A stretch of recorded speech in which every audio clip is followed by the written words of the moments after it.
Rivalries in the FGC is what makes the community so great. It tells the classic story of both players proving to each other who's the strongest between the two. Whether it's the classic rivalry between Daigo Umehara and Alex Valle that began in 1988, the craziness of Pork Chop vs. Real Law, or the intensity of Wolfkrone vs. K-Brad, it brings the best out of both players. But in the world of Virtua Fighter, there's one rivalry that sets the hype in the competitive scene during the 1990s. That rivalry is none other than BunBunMaru vs. Diamond Lao. Now I know what you're thinking. BK, who are these two nobodies and why should I care about them? First of all, rude! Second, it's time for a brief history lesson. BunBunMaru is hailed as one of the 6 legendary Tessegen players of Virtua Fighter, along with Kasao, KK Yukikaze, Shinjuku Jackie, Ike Bukurosera, and Kashiwa Jeffrey. His character of choice is Wolf Hawkfield, a character who is known for having one of the most damaging throws in the game. If he hits you with a giant swing, prepare to eat some serious damage. Diamond Lao is a VF2 player known for his aggressive play with his character of choice, Lao-chan. He is known to be one of the strongest players in the Kyoto region alongside with fellow player Zap. Now that I got the introduction out of the way, let's begin.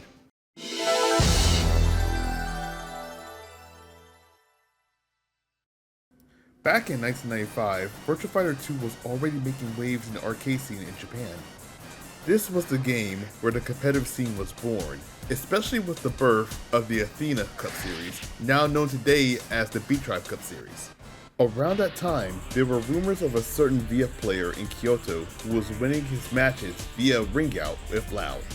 The rumors started to spread outside of locals, and as a result, several players from Tokyo traveled to Kyoto to take on the player, only to get bodied in the end.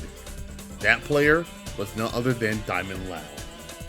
They discovered that Diamond used Lao's Shajosho, a pressure tool that launches your opponent on a counter hit, allowing for a juggle to happen. Trying to interrupt the string is a death wish, considering the nature of Lao's rushdown game. For Diamond's sake, he managed to use his strategy in an effective manner, which would be the key to his victories.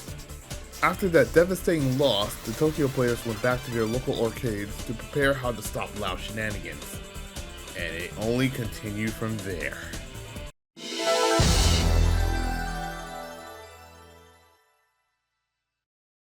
Meanwhile, there was a Virtua Fighter 2 tournament that was shown on live TV around the same year, where the winner takes on BunBunMaru as the final challenge.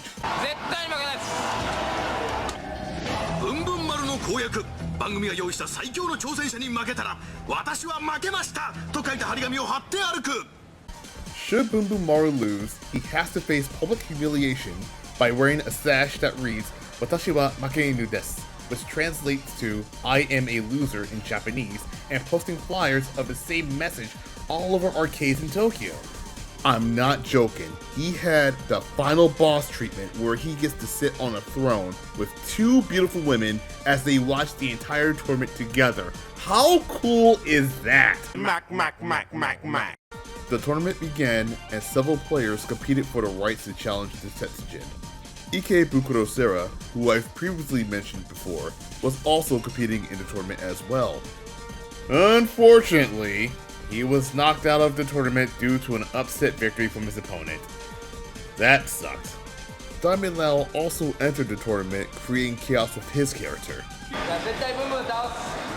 Not only did he reach the finals, he also showed some disrespect to BunBunMaru in their first encounter.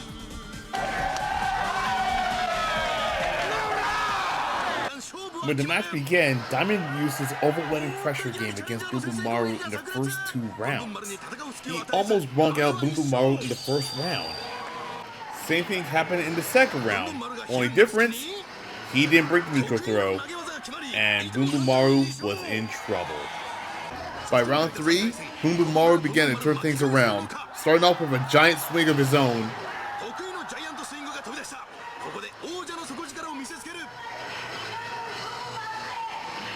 And then he finished the round with a scoop slam, which puts him to 2-1. He was down, but not out. And he did it again in the 4th round, despite the fact that he almost lost the entire game. With one round left to go, this would determine who would take the W at the end. In the final round, Diamond opened up with 2 neutral throws, starting with the first one, followed by the second one, and then he used Lau's counter hit string to defeat BunBunMaru and win the tournament. What a pop-off! And since BunBunMaru lost, he had to face public humiliation by wearing a sash and going to various arcades in Tokyo to let people know that he indeed is a loser in Virtua Fighter 2.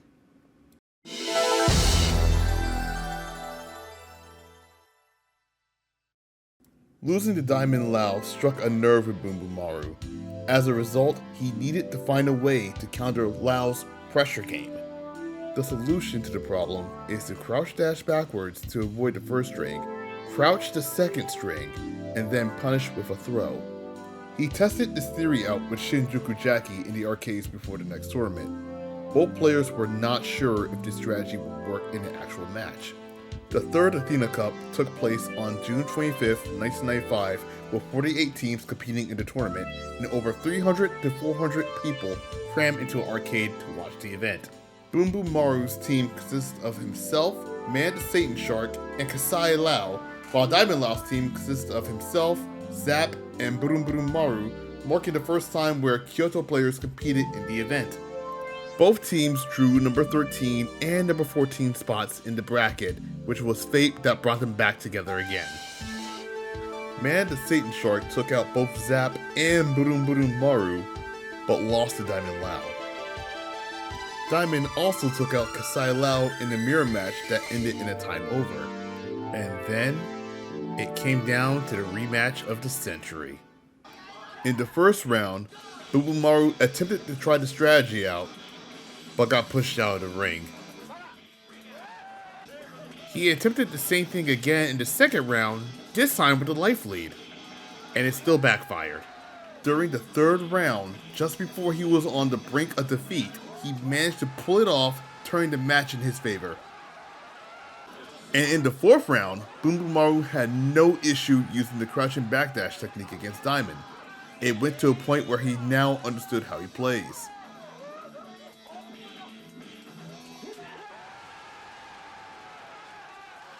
In the final round, Diamond Lao was forced to play more defensive, which led to making more mistakes than usual. BunBunMaru capitalized on said mistakes and won the match with a giant swing.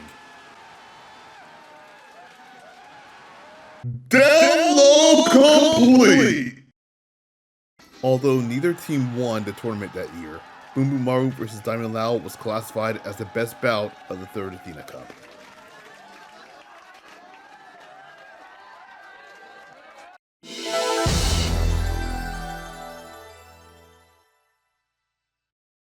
You ever seen that FGC meme where Double D from Ed, Edd n Eddy is holding the book of fighting game facts that reads, "If your opponent keeps spamming a move, it means you're spamming a mistake"? That Rivalry is a prime example of that. BunBunMaru had a hard time stopping Lao's pressure game, went to a local arcade to find out how to stop it, and then applied it to his match with positive results. That's how fighting game players got better. They had to adapt to this situation in order to beat their opponents. Information sharing was scarce back then, and it's not like nowadays where you had to go online to find this information with other players. Zap mentioned that it was fun to develop your own tricks and show them off to people in the arcades. A few months later, Sega released Virtua Fighter 2.1 in the arcades, fixing certain gameplay issues that were present in the original version. One of them being the PKG glitch, as shown right here. I've watched this rivalry back in the early days of YouTube, since 2007 when it came out, and it was also mentioned on VFDC as well. On top of that, Bep told a story about it on his VF2 video back in 2016. The rivalry of BunBunMaru vs Diamond Lao needs to be studied by the FGC because of the importance of adapting to another player's strategy. After all, this is not only part of VF history, but also FGC history as well.